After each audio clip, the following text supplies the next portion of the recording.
Okay, this is a recording. Yes, it is. Okay, so here we are, Karen Drucker, morning prayer. I will surrender.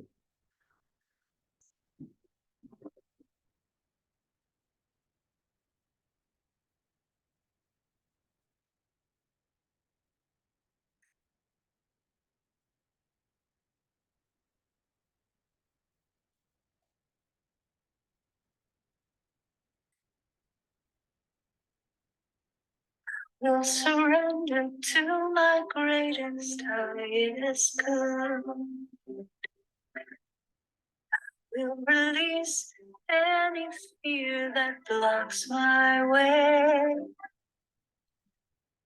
For every step I take is taken in your faith. And I am stronger every moment, every day. My mind is willing and my heart is open wide. I trust my instincts and let spirit be my guide. I vow to live a life that's real and pure and free. As I continue walking in this mystery, I will surrender to my greatest, highest good. Will release any fear that blocks my way. For every step I take is taken in pure faith. And I am grateful every moment, every day. There may be walls, there may be roadblocks in my way. But I can choose to take a higher path each day. And now I know that what I thought was safe and sound was only habit and regret that held me down. I will surrender to my greatest, highest good. I will release any fear that blocks my way. For every step I take is taken in pure faith. And I am kinder every moment, every day. And I'm more loving every moment, every day. Will surrender every day.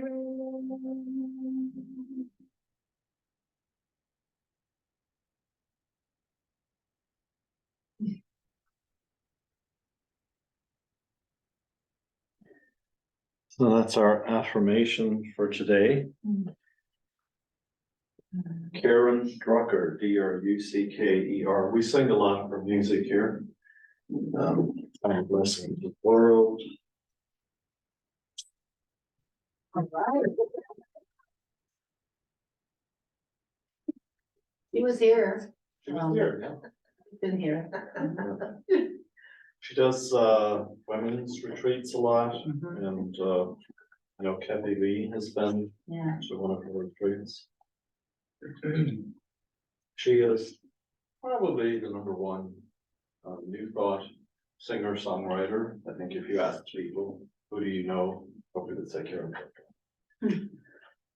All right, so I heard last week's was jam-packed.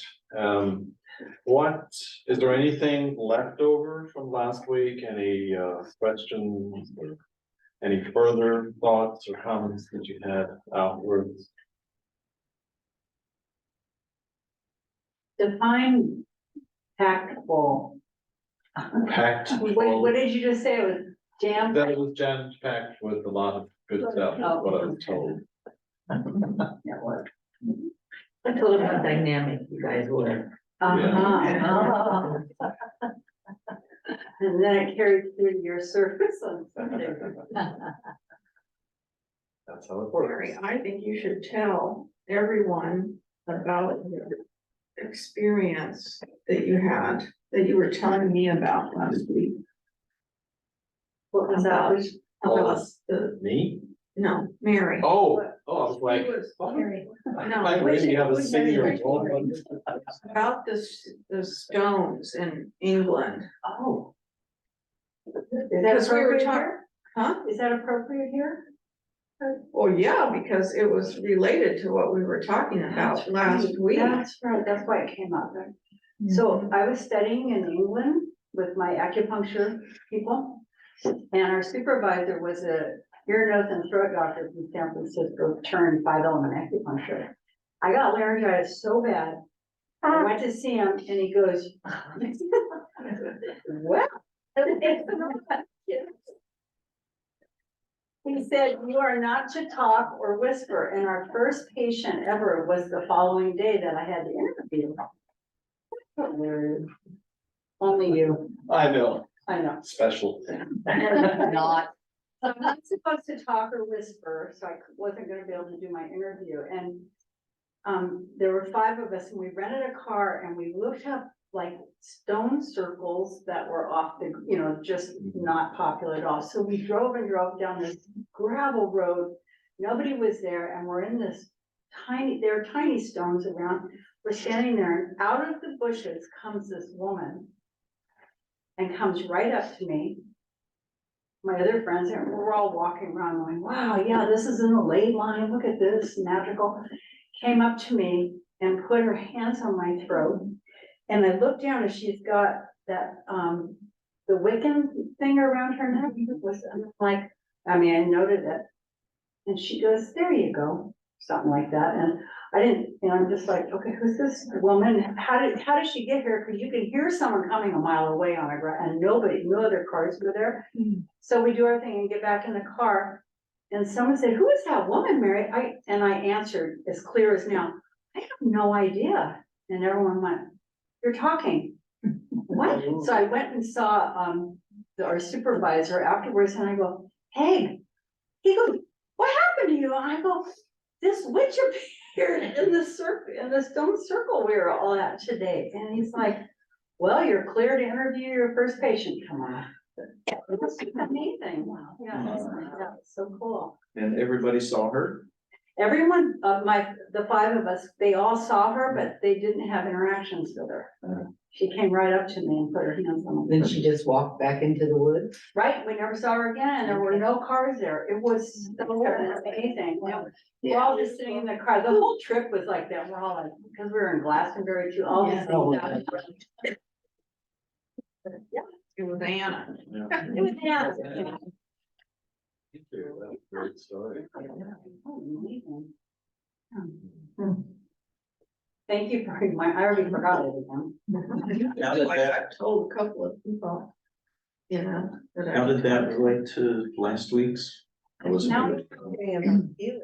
A lot of her ability to, you know, shapeshifter, you know, and do Right. all these different things and heal herself and, you know, she lived, what was it, 600 years? Priestess, yeah. Priestess, all these. All the Yeah, it was different- also the yeah. part where she was saying that she wasn't special, we all have these. That's right. That's right. That's right. We're all special. You just heard, and I'll tell you through Anne, our all, It's not that. but we're all Right, special. that she's not special, We we're all. shouldn't hold her out as being Right. special, we all have the same. So Right. many years ago, 15 years ago, we had a lady here for the, Ladies Sacred Circle, Women's Sacred Mhm. Circle from Palm Springs. Do you remember that? No, can't remind me. of And it. I don't even remember what she was doing, like, she had a book maybe or something, but she gave a talk. Mhm. And I think you remember this bit because I remember you spoke to me after. So I was in there with them and she did a meditation. And I was open-eyed, we were looking. And the next thing, it was like there was this shimmer of light and what you reminded me, she shape-shifted. Yeah, Cause it was like, there was like this startle in the group, you could see like, and I thought I had, it was just me, that the light had changed or something, but others everybody kind of went like, what was that? a lot of people saw. Yeah. And she actually sort of changed her form, which brings up something that I was involved with yesterday in a group where we were doing this, it's kind of hard to even describe. We'll call it a meditation, where we were open-eyed, we're looking at each other, we're like this close to each other. And for me, the experience is supposed to be about getting out of the I and into the we, into the oneness, so that you're having an experience of the other person, not as who you think they are, know them and all that, but beyond that. And so it was the Sheila, and I guess I shouldn't be talking about this, but anyway, I just realized that, well, I'm not saying anything about the content, it's just the experience.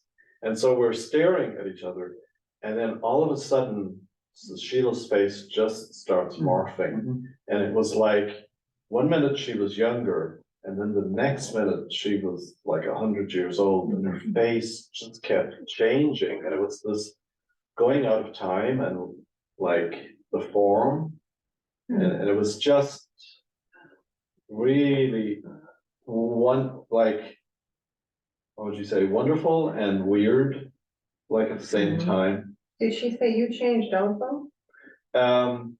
She didn't quite put it that way, but others, when we shared, also were talking about feeling out of time, feeling we were time traveling, all that kind of stuff. So one of the things that I thought was, ooh, maybe we should do this here. Yeah. So when we get finished with the book, then I'll have enough experience, because we're gonna be doing it for 4 Mondays. That's cool. And, yeah, and maybe get to Sheila, because she's been doing this Yeah. a lot, and Ellen also. Yeah. is part of that. It seems like that when something happens like that, it opens the possibility for all of us. Right. That part I find very exciting. Well, what I said in the group afterwards, at the end, I said, I was just talking about this yesterday, I was talking about being the light buddy. And here I am Monday, having my first experience then of this group. So it is like you're saying, like, it all just lines up. Yeah. And it happens, synchronicity. And I feel like we are being called into this other dimension more and more to experience ourselves and others. Everybody's nodding their head. Yeah. It sounds a lot like experiences I had when I was doing tantric yoga back in my 20s and 30s. And we would there was a lot of things that led, a lot of steps to learning the practice, but it was that you got to this point where you were looking into the other person's left eye, because supposedly the right eye, you're seeing the ego, and the left eye, you see into the soul or something as part of that system or something. And sure enough, we'd look back and forth and see the difference. And we were doing synchronized breathing and running energy, and in a very low lit space, and maybe only candlelight or something, and the face, the whole room would just gray out, and all you would see was this light coming out of the eyes. And then the face would start to change. And I remember doing this with one well, with one of my lovers, we practiced this as well. And we went through our past lives together. Seeing the faces changed and this whole sort of feeling, not necessarily, well, sort of feeling and seeing these scenes that we had been in past lives. And it was amazing stuff. Possibilities are endless. Mhm. The possibilities are endless. Yeah. So I can share those practices with you. Great, But yeah. it takes, It does take steps to Yeah. get there. Like, we did like a 4-minute meditation to get like 2 people together, and then we switched and we did a 6-minute. And then next week, we're supposed to do, they said 30 minutes, which like, wow. whoa, okay. Yeah. Wow. But I was thinking, can you imagine if there's a group of us here who are practicing seeing each other not as the ego self, but actually like really feeling this other oneness of who we are, like how that would influence the congregation.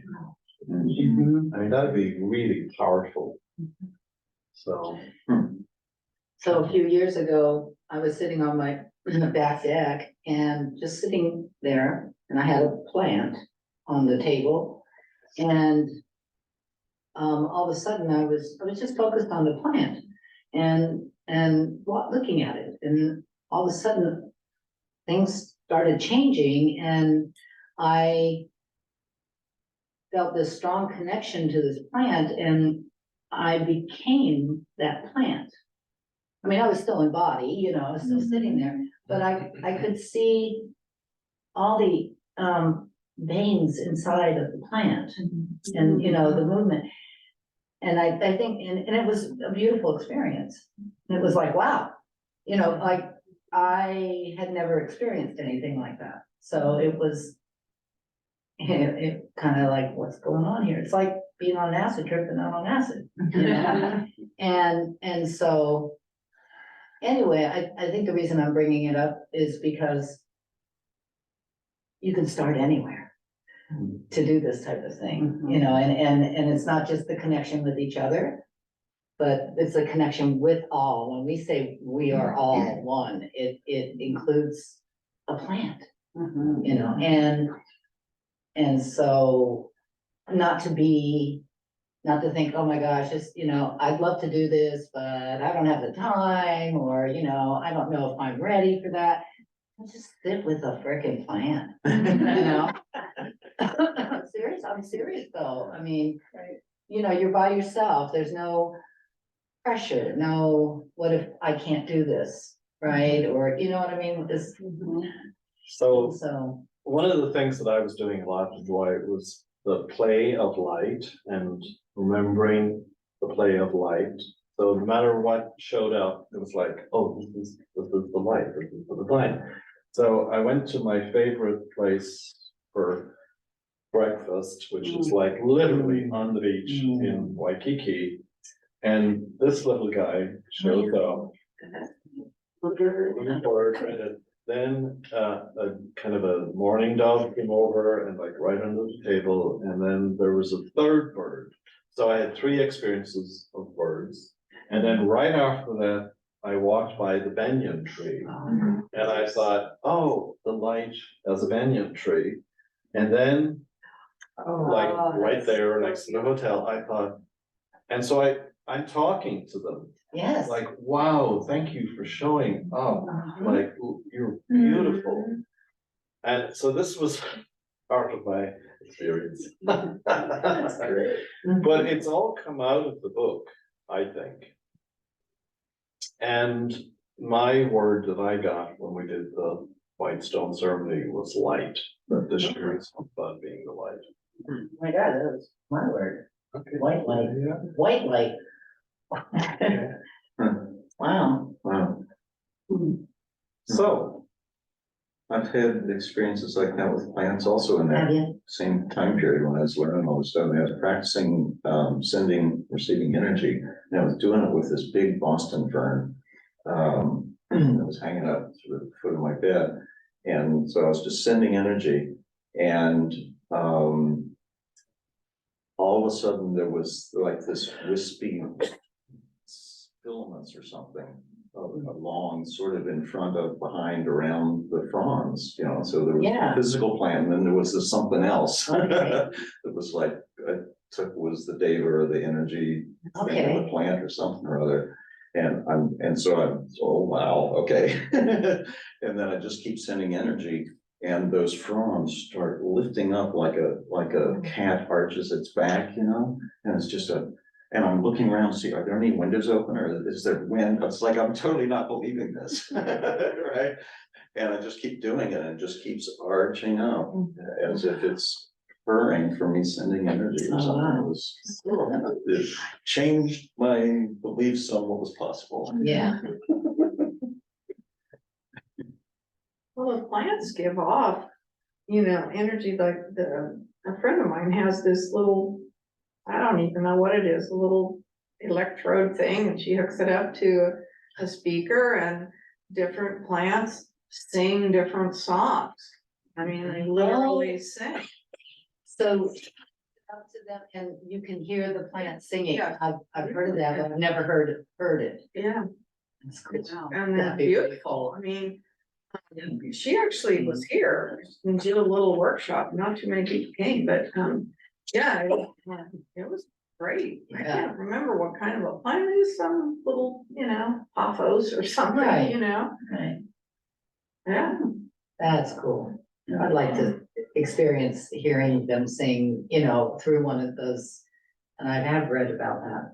There was, Bring her back with her electric. she's- It's the gal that, when you weren't there, but it's the gal that played music at Greg's Yeah. Memorial. No, I wasn't there. Catherine and Bella. yeah, some healers are into it. They, when I was in Santa Rosa, there was a guy that had the machine soon after it came out. Soon after that Hmm. machine was Yeah. developed, so I got to There's hear. on YouTube, you can see people doing it. Yeah, that's probably where I've seen it. Now that you mention it. But I haven't experienced it in flesh. Sometimes when I go out in my garden and I'm really feeling connected, it actually seems to me like there's a symphony playing. Mm. It's just not just one plant, but it's like, All Oh, of that. Tuning into that energy. I experienced that when I was house sitting for you and I was up in the big tunnel. And, watering and checking the plants, and I was just touching them. Not even to make connection, but just because I like touching plants. And there was this vibrational energy going on in there that was just amazing. So it's like, yeah, Marlene's been here, right? It's plants know love. Well, several mornings, the one thing that you notice in Hawaii is the birds, are the birds. I guess they're morning doves, they're cooing and everything, but, what I recognized this time was like the Arctic geese down in the valley, when they're all chattering, and then all of a sudden there was like this silence, and then they flew off. It was like, it was going in waves. Cause I was lying in bed and like, they were like getting intense, and then they would kind of back off, and then it would get, so it was like a symphony, like they're communicating about something. And there was this huge tree about a block away, and I think most of them were in those trees. So it was like pretty, and I remember that from living there in Kailua in the morning, you'd hear birds. You don't hear them so much like that here. Come to my house. Oh, yeah, we don't have trees in our section. Oh, that makes a difference. No, it doesn't.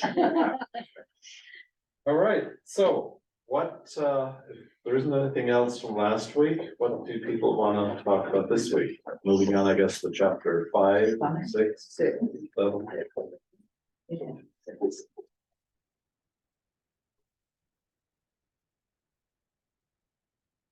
Well, on that first page, on the page 32, you know, they're on their way to to Mount Carmel. And others are going other places, but there's a group of them. And it said in the middle of the second paragraph, several had been born in Egypt, the people in the group, through the physical birth canal, while 2 were physical immortals like myself. So these came along on the journey so as to enter into Palestine as members of our party, not calling undue attention to themselves. Mark and Thomas were the aliases. Their destination was Persia. And then they would go to India and the Himalayas to meet the conclaves of adepts and masters. And this is where I thought was kind of a cool thing.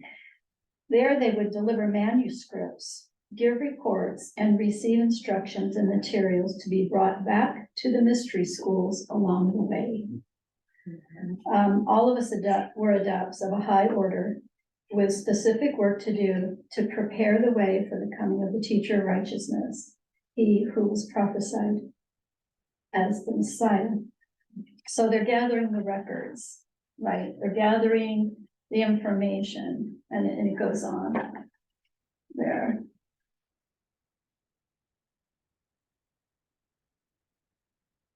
And then further down on that 33, about midway, she introduces his Marian, and I'm not sure if that's the way. And she is really important as she comes back to be Mother Mary. Let's see.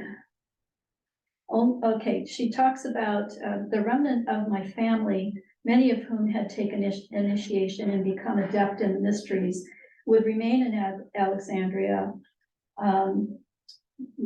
to welcome him, fulfill the prophecy. Only one of these, my great granddaughter, his Marian, came with me. She was one of the first of many descendants to be born in Egypt. And of these, she was one of the few who had eventually mastered the secret of perpetual youth. And then she goes on later to talk more about his Marian. But I had never heard that name before.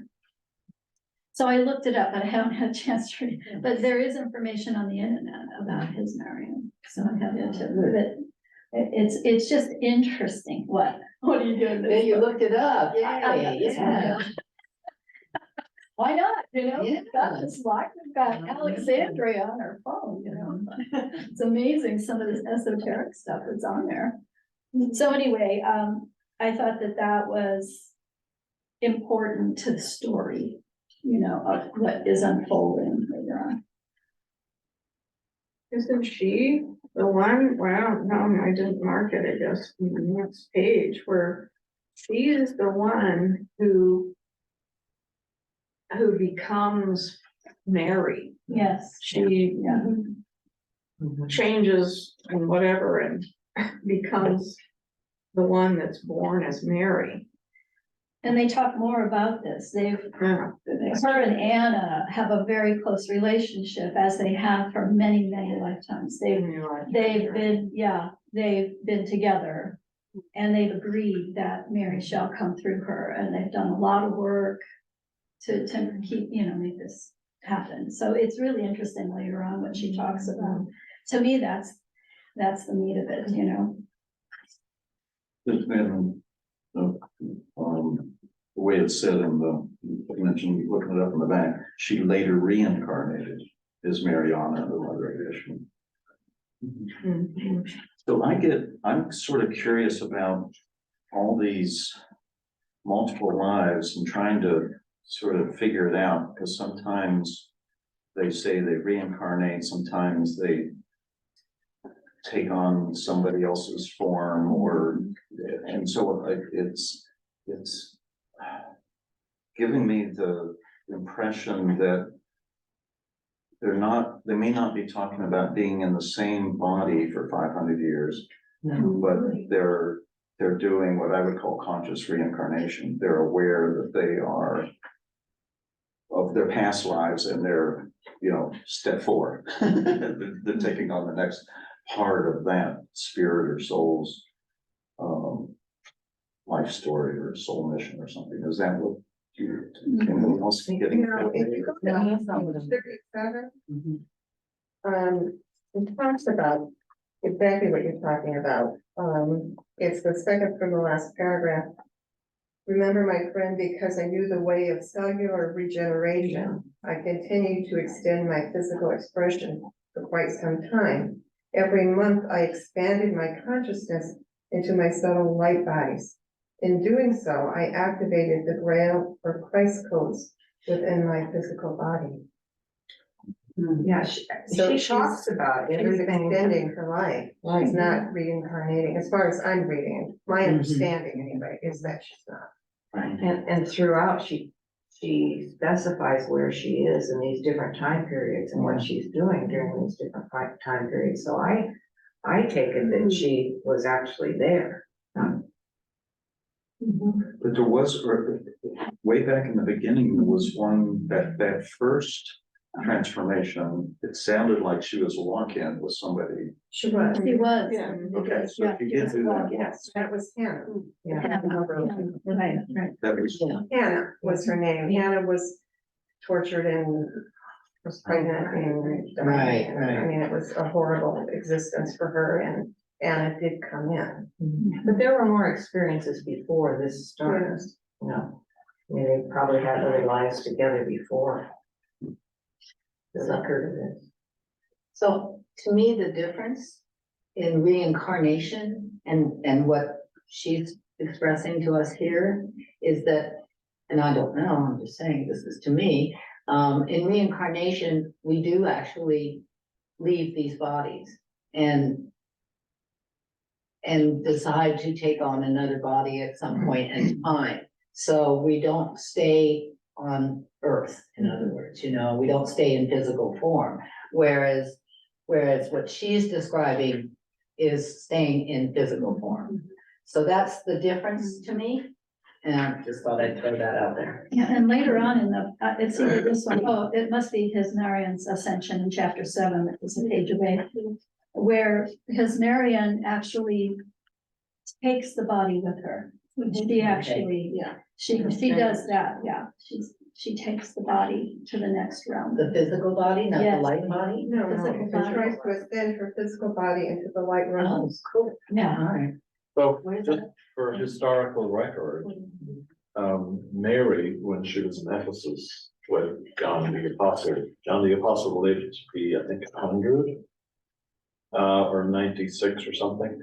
And, you know, the claim is that Mary ascended bodily to heaven, that she Okay. didn't die, like there wasn't a burial or anything like that. One day her body just was gone. And that she ascended. And that's a Catholic story, That's, Is it- yeah, even it's the a Catholic Catholic Church, story, the yeah. Ascension of Mary. the Ascension of Mary, yeah. But it's not, I don't think it's actually in scripture, but it's somewhere because it is part of the tradition. And was this after, Jesus died. it was after, so she lived beyond Jesus. Oh, yeah, no, she went with John to Ephesus. Yeah. And so John would have been roughly the same age as Jesus. And he, as I said, lived to be almost 100. Okay. So Mary lived with him. I've been to Mary's house Have you? in Ephesus. Uh-huh. It's that sort of, Turkey? That's it's Turkey, right? Turkey. It's very much like here, actually, in terms of the landscape. Mm. It's kind of forested and the ground is kind of similar, rocky, and there's just this, out in the middle of the woods, the bus goes into the parking lot and you go out and here's this stone house, very simple stone house. I don't know if it was one room or maybe 2 rooms. It was very simple, and John lives there with Mary. The lower, at least. is that John the Divine? John, John the Beloved, who sat next to Jesus at the Last Supper. So when she says, I knew the way of cellular regeneration, what? Where are you? Oh, it's just that one line on 37. I remember my friend because I knew the way of cellular regeneration. And of course, it's like, you see, we're doing that already. I mean, we know now scientifically that we don't have the same cells. It's not like you start out with cells. You have, it's like over 7 years, I mean, we actually regenerate our whole body, so we have a new body.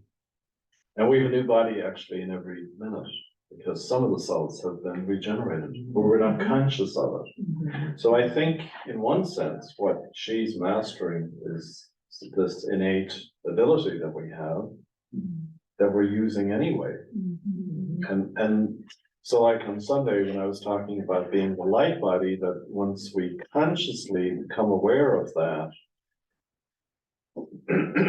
you posted something yesterday from the Way of Mastery about. Yes. Oh, yes, about the physical. Can But, yeah. you say that? Yeah. Because I have trouble finding this I on can do it. Facebook. It's not like it's Facebook. And the question was, can you can you change the body or something like that? Here it is. Okay. So there was two cards, is that correct? Yeah. Okay, that's the one. The egoic consciousness is merely that part of the body mind that is responsible for keeping you physically alive. And then the second card that came with it, is it possible to change the vibrational frequency of the physical body? No, it is only possible to change the vibrational frequency of your consciousness, out of which the body has emerged. Makes sense. So one leads to the other. Right. So if we are focusing, and this is kind of what I've been doing now the last week or two, is, so I wake up in the morning and I have this pain somewhere. And I don't try to focus on changing the pain or healing the pain. I go to consciousness, to my light body, if you will. And that's perfect. It's just beautiful light. And so I just say to the light, okay, whatever you can do for this body over here, kind of thing. But it's not like I'm trying to, Right, And I think that's why you were yesterday, I laughed, I thought. it's interesting that how much we have evolved even in just the past 10 years about how we affirm things and use our consciousness in a different way. I mean, it all had to happen exactly the way it happened for us to even understand what that was all about. But it's just coming in waves right now, and it's so open, if we don't have to study it, we just somehow we know, or It's somebody- coming to it. yeah. It's really cool, Yeah, but Jerry, I experienced that too. When I can get into my higher self, then there's no awareness really of any pain or body. It's just this pleasant, wonderful place, and it's not like I have to do anything. Just remain there, just stay in that state. Right. And that's all I want to do anyway, is stay in that state and not direct it necessarily. Yeah. Yeah. Right, because like that one morning I woke up and I had this pain in my low back and what felt like this muscle. So then I just, got into the light body, and of course, when I came out of that state, it's like, oh, there's no pain. Where did it go? So there wasn't something wrong with it. Like, where's that energy now? It's gone. I keep having that experience when I'm running energy.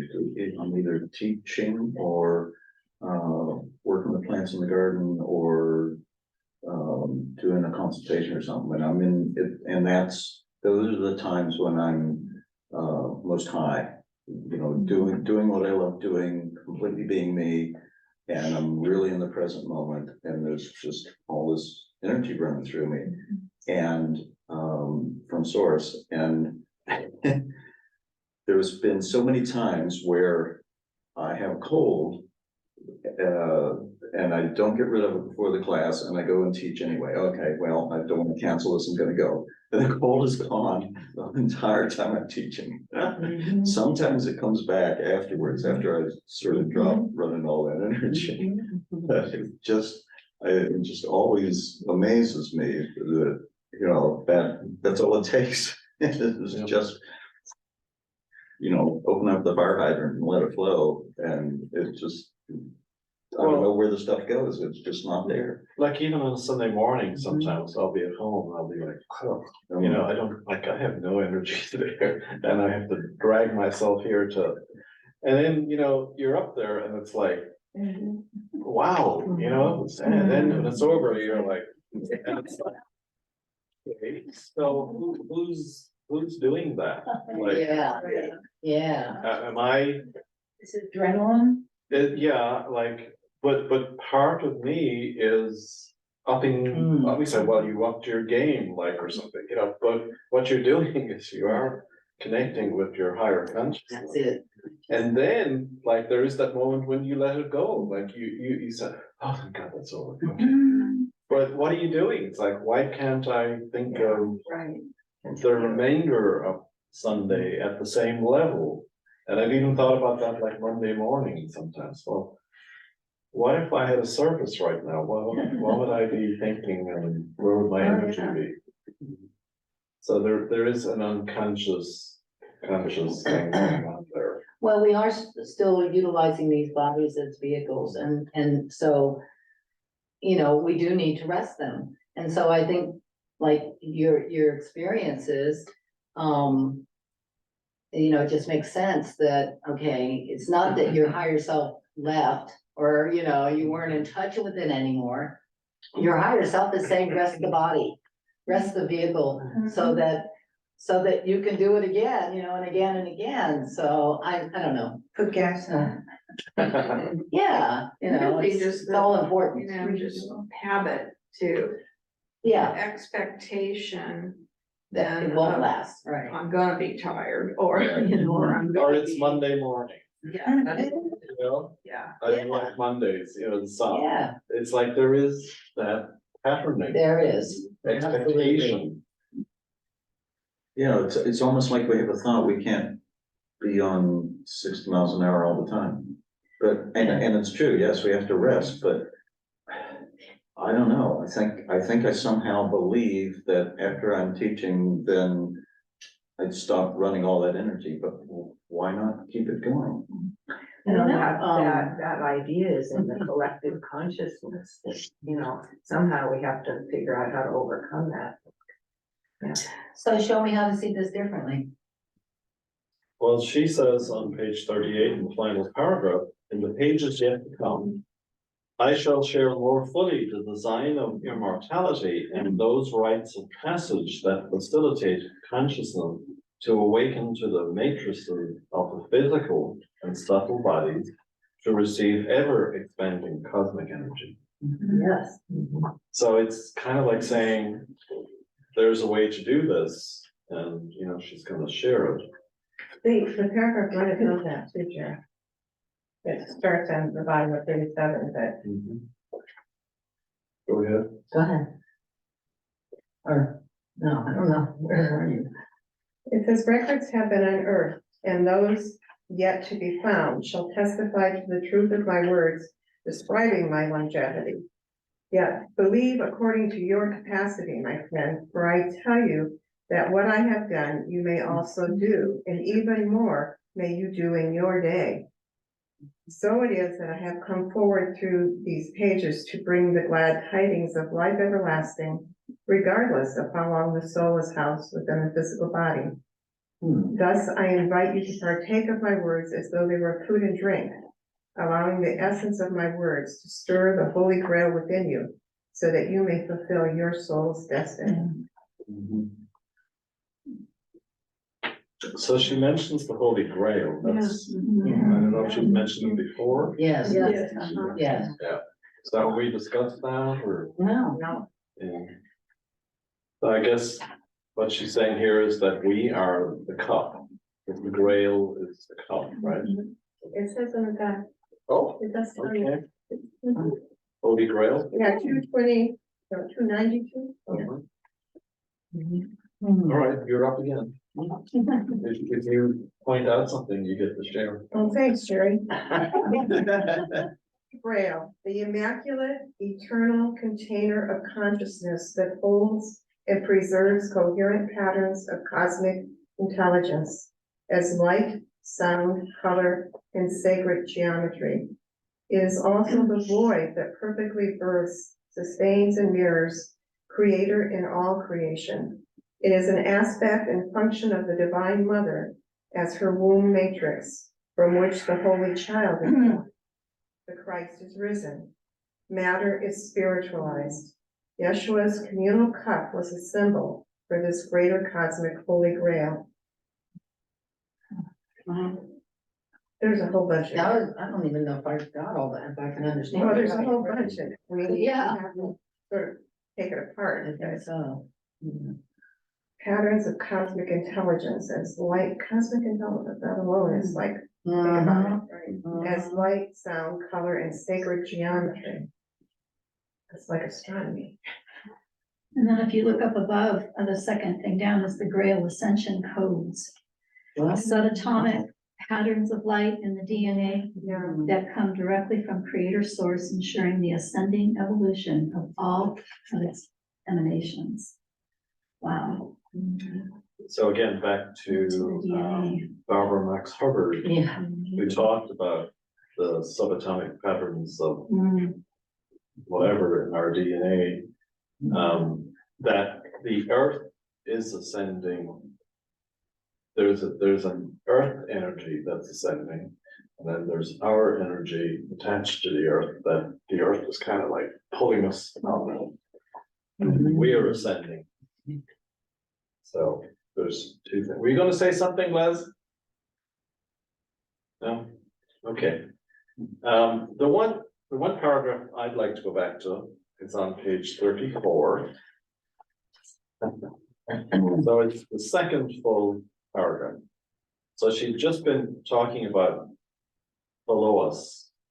And she says, being with this one, stirred memories laid aside while mastering the Shechem, the life force, and claiming the rewards of celibate discipline involved in mastering the high alchemy of Horus. Occasionally, I have participated as high priestess in the enactment of the light conception of Horus, in order to learn the sexual energy practices of Isis with Harper. Although that expression was very rare, it was as if I were back in the priestess role serving Isis, suddenly feeling the intense rising of my sexuality as the days passed in Belois's company. So I guess it's just, she brings up the whole issue of sexuality. And, you have the whole history of celibacy in Catholic Church and other traditions Other traditions too too. of celibacy. So there's this kind of back and forth, I feel, about sexual energy, like depletion is how some people look at it, and then others see it as energizing or ascending. Okay. Well, the celibacy came from the Essenes, right? Because they had very strong rules about celibacy, yes. Came from the Essenes? I would say though that it was predated Yeah. by others. I'm not a, The Essenes? oh, no. Tantra goes back way before that. So tell us a little bit, I have my understanding, how would you describe Tantra? Well, this is a description of it, what we just read. So you're running, I think the key thing, or the thing that's, it's often called tantric sex, which I think is a misnomer, because we have a very limited definition of sex.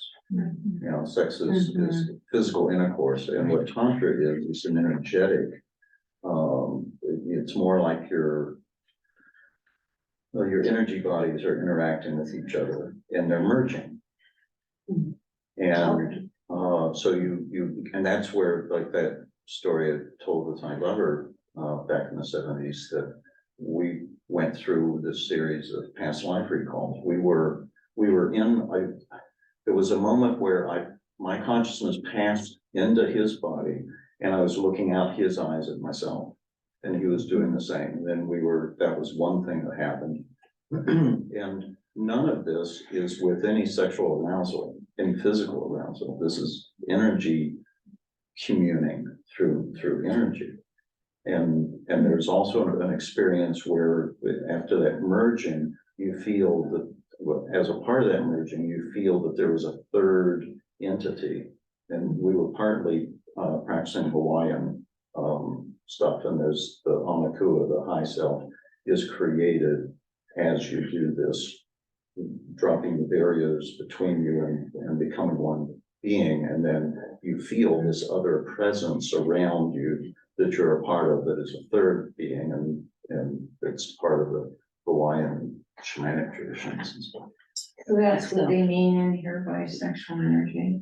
Well, this is why I was. Well, question, I think we have to redefine sexuality and understand what, you know. So why are we using the word, why does the word sex come in? Is it the male, female energy? Is that the sex part of it? I mean, I don't understand.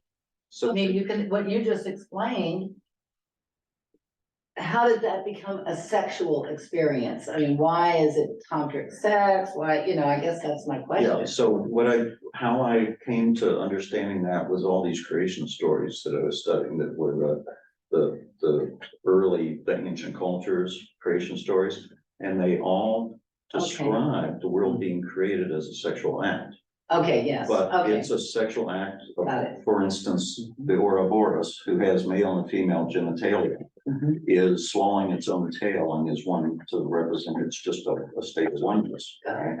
And and from that state of oneness, the one becomes two, or two-ness or polarity, which is where the idea of male and female is an example of that. Okay. Okay, but the polarity, this ability of breathing in and breathing out, on and off, resting and active, that is what they're talking about with polarity. And that had to be created before the manifest world could be created. And that whole thing is done, well, sort of like, I think in the Way of Mastery, the essence of the universe is love. So there is this, there are other creation stories that describe it as lovemaking. Of the Okay. one with its own reflection. In the Welsh story, the star goddess looks out into a curved mirror space, sees its reflection, falls in love with it, and the universe is birthed out of this love with her polar opposite within her. Great, thank And you. the whole thing is being Yeah. described as a sexual act, but it's not But it's what not. we mean by sex. Yeah, it's not intercourse. And so the other thing I got from all those stories and the mystical traditions is that the world was created out of out of sexual energy, which is a very different definition of what Yes. sex is. So it's just an energy that has the power to procreate. That sounds very cerebral to me. Well, It I doesn't think it's say, both. bring in it, well, the practices It allow you to experience it. Yeah, what I'm hearing is not mental, what I'm No. hearing is spiritual Yeah. energy of creation and conception before manifestation. Mhm. That, so like, okay, so let's say a man and a woman, right? And they want to have a child. So before there's any physical activity, they are going to consciously create life, a human being. I don't know, maybe they'll say, well, it's going to be male or female or twin. Oh, statement. You.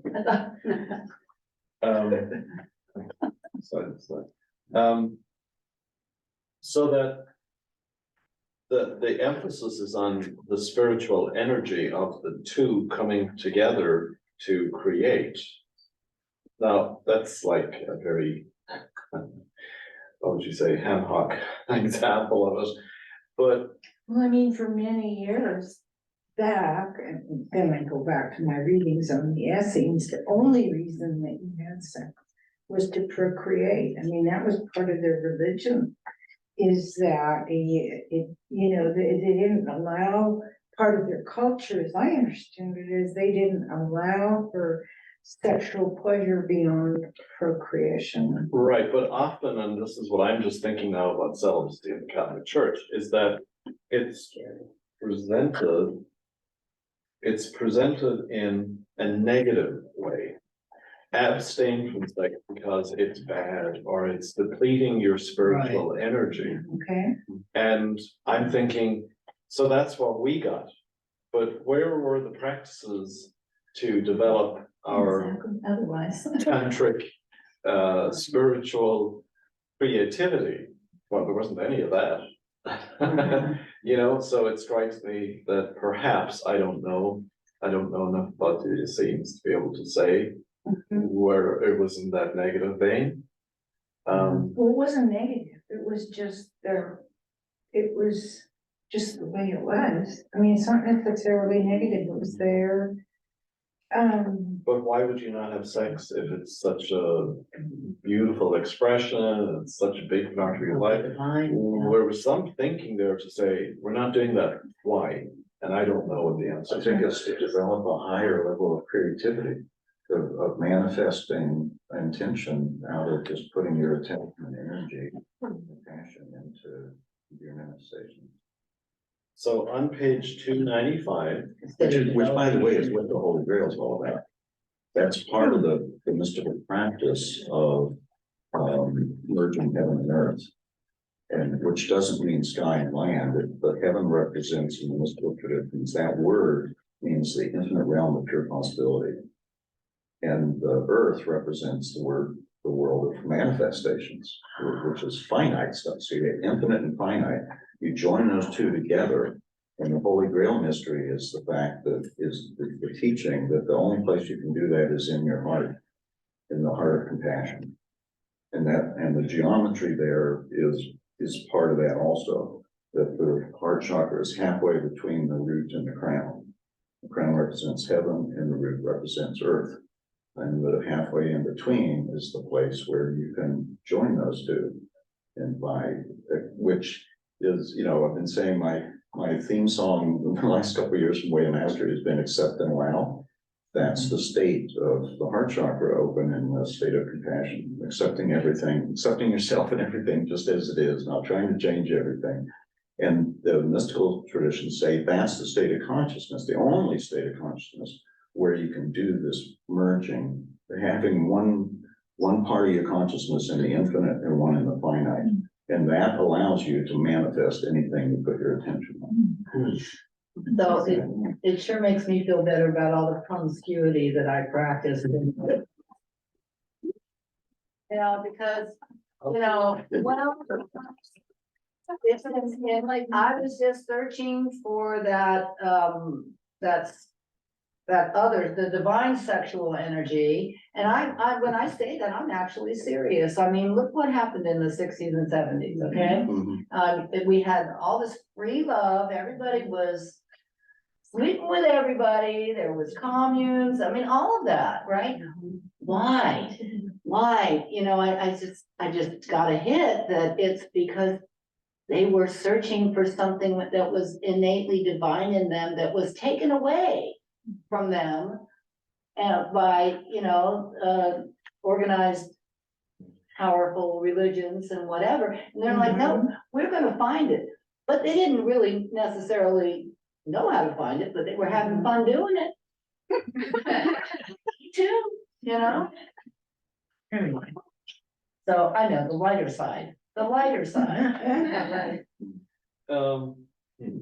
I gonna say? I had experiences with people that I think went further than, I think that experiment was about love without attachment. I confess I was attached during that whole time, but there were other people that I encountered who were, I remember one person said to describe this other woman lover that she's very giving with her body. She just gives herself sexually to anyone as a gift. Right. And there were a couple people like that who I experienced who were able to be sexual in a completely unattached way? I don't know, I guess where everybody had some different reason, I think, you know, if I could speak, speaking for myself, I was searching for love, but it had nothing to really, sex wasn't the reason. It was just an avenue that you felt you could be attached to another being with. But it wasn't, I wasn't looking for sex. No, well, I see. I think mean, there's you know what I'm saying. there's a lot of fear-based searching for attachment. I'll speak for myself. Uh-huh. And sexuality was, I think, what I thought that it would somehow heal something in me. Yeah. And of course it doesn't, because you can have sex as much as you want with as many people as you want. You're still going to have that emptiness That's right. of grasping, Yes. trying to grasp until you realize that that's really what I'm looking for is that, not this, and it doesn't come this way. Mhm. And yeah, so that you have to learn the freedom, you know, and I know, was it Osho, is that the guy who was up in Oregon? Yeah. There was a lot of criticism of him, in the community, because he said to them, yeah, have sex. And they did, but it wasn't because he was promiscuous. Right. His thing was, you guys need to learn that this is not the It's end. not the way, right? And so he would, you know, be with people, and so how was that for you, you know? And it's like, they didn't solve the issue, and so, okay, so now you've grown through this and you're learning to. Mhm. So I wanted If to it's, just, if it's based on lack, it doesn't fill the lack. there you go, very Uh-huh. good, thank you, nice quote. It's based on lack, it doesn't cure the lack, all right, so on page 295, just again, I'm glad that we're going back here, because these are really good. Yeah. Tantric high alchemy, internal energy practices that cultivate life force and sexual energy Oh, for the purpose of enlightening the self, so that one may be of greater service to life. Tantric practices may be done in celibacy or with a sexual partner. That's interesting, yeah. Yeah. I agree with that. So this is a good, yeah, I mean, it's really, my mind is like thinking now a lot like about Catholic priests and celibacy. It's like, oh, yeah, it's just a rule. And there's no real practice about it or around it. just a rule, and yeah, It's no just a rule, so no wonder it's not working. ceremony, no nothing, right? Just, Yeah, this is well- where it's supposed to be. Certainly, but. Yeah. That ain't help much, taking your vow. Hand on Kate and Kay and Larry, does that mean their hands up? No, that's just the cursor. Oh, But okay. thank you for It being, does look like that, It didn't it? looks like See? they're wanting to say Right. something. so right there, Okay, hey. thank you. No. Mary. Well, And there is another one. I don't know if this take us anywhere, Jerry, but you're bringing up the Catholic celibacy. You know, when I was getting reoriented to a different way of understanding sexuality, you know, and coming out and all that stuff all at the same time, right? And I was thinking about what went wrong with the Catholic idea of celibacy. And I think it was, but my answer was, they didn't do anything about dealing with or healing sexual shame and guilt. And to go into celibacy when you haven't, done that process is gonna backfire. Because all it's gonna do is bring up the shame and guilt more and Right. intensify it. Yeah. You need to dive in, you need to go towards the trauma to get through it, not back away. So for me, being in Kailua last week, I was remembering that, you know, I got ordained as a deacon there. So that's when you take your vows first. okay. So it kind of brought up that whole history then of, you know, having my fingers crossed when I'm taking my vow and all of that. And it wasn't about guilt and shame, but what I was reflecting on was, well, when you haven't developed psychosexually yourself, like the maturity about relationships and all of that, then it's not gonna work. But there is, again, there's no training like about maturity around relationships or how to be in relationships. It's, and then when you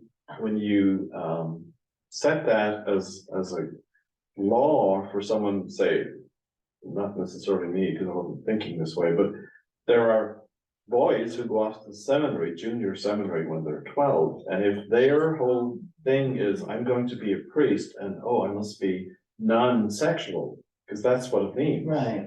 Don't be sexual. Then how damaging is that? Right. And then, you know, you get into the whole thing then about stunted development, and then you get into the whole thing about pedophilia. Yeah. And I wonder. And how unfair it is at one level to blame people then and condemn them because they haven't developed their whole psychosexual self. And now they're being put in prison because they're pedophiles or evophiles or whatever. It's like, it's so insane and so thick, and it's so unfair at one level. And I'm not, you know, don't get me wrong here, I'm not saying, It's okay. yeah, the pedophilia is right, I'm not. But, you know, I'm just saying how the institution creates this and then takes no responsibility that it created this, but it blames the person. Well, and don't priests, counsel couples that are gonna get married and stuff? I mean, what the heck do they know about any of it? Some of us knew a little bit more than we let on. Oh, you cheated, huh? That was the cross Some of us finger. knew a little bit about relationships, like small girls, but you weren't supposed to. Yeah, I mean, you know, no, I mean, I meant that seriously though, Oh, I know. you know, like. Yeah, no, yeah. Yeah. So again, it just like, that's just reflective of society and all of us, not just those of us who went Right. through that trip. But, you know, anyone getting married, how prepared were you psychosexually No, to they be don't. married? I didn't get married till I was 30, 32, 31, 29. And so I had a lot of experience before. And I was ready Right. to go into a mature relationship. Because I'd done some work on myself. I felt like I was my own person, that I had looked at how I was brought up and I saw otherwise. So, yeah, I think for you. And that, you know, I put it off till I was 32. And I don't think I'd have been married if I hadn't found, my soulmate. You know, I was ready to just say, not this lifetime. I'm fine without getting married, having kids. It's okay. Right. As soon as I said that.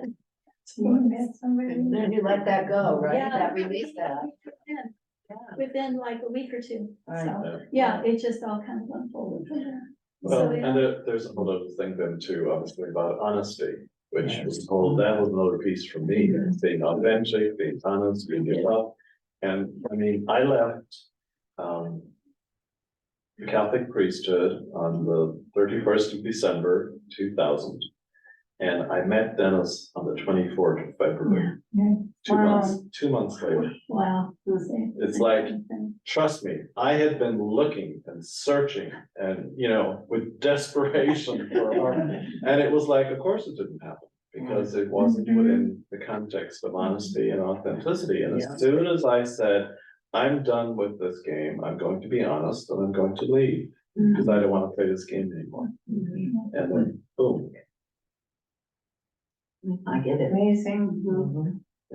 But you know, the whole time we're going through life and experiencing all those things, we are truly doing the best we can. And our intention, we aren't aware that we aren't being honest until something finally wakes us up and we go, oh, you know, Or we are aware that we're not being honest, but we don't have the courage. okay, that too, yeah. To that step too. up and say, no, you got your fingers crossed. And let's Right. do that. Okay. Yeah, Yeah. I can see that. I guess I'm gonna have to think. Yeah, about but at the same time, you're right about not blaming. It's like, Right. hey, that was the best I could do and I had good intentions. And I did a lot of Good good. intentions. I did a lot of good. It wasn't like Yes. I was, a bad priest. Right, You know, in terms of my work or whatever. you had to be somewhat good, because look at you now.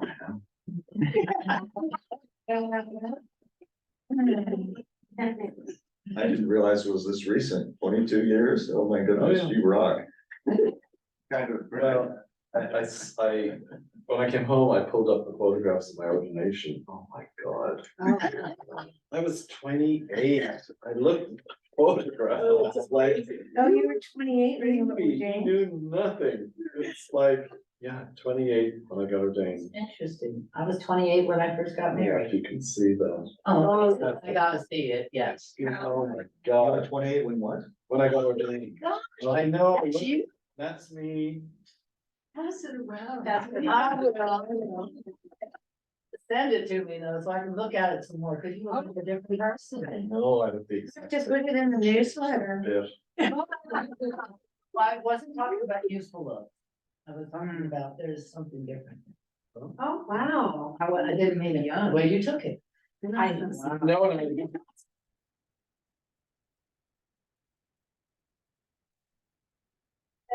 Get over there. Yeah, get in line. Okay, yo, that's. It's like, they had me, there's another photograph of me where I'm buried in leis, like, I must have 40 leis. on Oh me. my You can goodness. barely time like this, trying to see out over there. And then the amazing thing is like, it's almost 40 years ago. Yeah. It's me, it's the exact same, I haven't changed the bit. We should put it up to the owl. Other than. Get home. No, we want to see it. We should post it in the newsletter. Yes. Yes, absolutely. We have your permission. Celebrating. What I need to do is make a slide out of it and have it on our screen. There. I know, wasn't I? If you Send that only to me. knew. It's that. Share. Oh, God, it was the 12th of December, 1986. Wow, the 12th of December? Yeah, the feast of the, Yeah. feast of Our Lady of Well, Guadalupe. That's just shut So the people Nobody else is online. like. Hey, You've come around a lot lately. No, just us, right? I don't think it'll work. You have to look at the. Oh, there we go, There you have it, Did put- it? yeah, put it right in front of the There you eye. go. Okay. You're a handsome devil. Yeah. You just look so. Excuse me. I want, Oh my God. It was probably the devil. I'm just oh, saying. it was, yeah. All right, I'll go back to watching all you guys on this. Thank you for sharing, The Jerry. sound was good. Sound is good, all good. Oh. Good to know. So the other thing, I heard you say, because I was gonna say, on the same page, the definition, the very last one. The tree of life, We had to look that up last time. mystical wisdom, teachings and practices through which consciousness is lifted and transmuted from the temporal and transient realm into the supernal and eternal realms. This body of wisdom is of ancient origins and was more recently synthesized into the mystical practices of the Hebrew Kabbalah. And we had a lady here, Dawn, Megan Dawn. Her ancestry is Scottish, she was in New Zealand, she came to the States. She did classes with us on the Kabbalah. Oh. And it's, again, it's the tree, each point, it's kind of like your chakras, but there's more of them. And there were sounds to go with each one and all of that. So the tree of life is the body as well as the. Well, it's- Yeah, again, it's a map of the Okay. universe, it's a map Right. of spiritual things, just as you could say your chakras are a map Yeah. of spiritual reality. And then your body manifests in a way that kind of represents them. The centers, Got it, like that. yeah. It's a Megan little bit- Dawn, oh my gosh, I got her book, yeah, I read her book. She wrote a book or she did a study with us on Mary Magdalene? It's a Saint, oh man, Teresa? Teresa, I think. She wrote a book about. I read that Teresa. book. Yeah, she's very good. Yeah, she's cool. She's very genuine, very good, yeah. Mhm. And there was a guy in Nevada City who was a Jewish mystic Kabbalist that she studied with. Wow, I didn't know any of And that. I studied that book, and there was a lot of really good stuff in that book. And It's called The Tree of Life. no, I have to look it up. What's her name? Megan, D-O-N D-O-N, or D-O-H? D-O-N, D-O-N. Megan It's the Dawn. River Don M-A-G-A-N. in D-O-N. Aberdeen in Scotland, the River Don. Sure. That's where her family is from. Yeah, Anya, is she one where these people talk about the tree of life off? Yes. Yeah, she was. God, we've had some So it's so big amazing. people here. Yeah. This Polish lady who had mystical experiences and Yeah. all that. She's now in Poland, I guess, doing Yeah. stuff over there. She was amazing. Wasn't that, Mary appeared there, right, in Poland? Yeah, Marian Krasna Kowicz or something. It's where John Paul. Brzezinski or something. Oh, yeah. Is that the one you're talking about? Anna, what's the wine, Jewish wine? Manischewitz, Manischewitz. isn't it? Yes. Okay. No, you're right. It starts with a B, I think. Yeah, Oh. yeah. So anyway, we have 5 minutes. What else? I wanted to bring up that whole sexual thing, just because it's been a huge part of my experience of trying to figure it out. Well, it's in the book, you know, I mean, we didn't really divert from the book at all. She's Oh, no, talking no, about no, this. no, I don't. And they Yes. talk about it a lot in here, and they talk a lot about it in the next book, the Magdalene. About Yeah. sexuality. Sexuality. So with Jesus and Mary Magdalene, Yeah, I don't know, it's been a while since I read it. I just found it, going through my books. well, this guy who has a YouTube channel, who says that he was John Beloved. I just saw him yesterday, and he said Jesus loved sex. And it's like, I'm thinking, oh boy, is that really, is it really tweaked? there's quite a section. I was breathless reading this. Spiritual porn? No, it was sacred, it was beautiful, but it was, it was beautiful. I remember that. Yes. No, it's really beautiful. And that's the next book. I believe they had children, there's no doubt. Oh, he had lots of children. Oh, Yeah. yeah. The Magdalenes were his Consorts. Yeah. but a holy consort. So no, Right. it was really, and they all knew they were there for this purpose. They then end up in France. Yeah, so, yeah. That's our. Ever.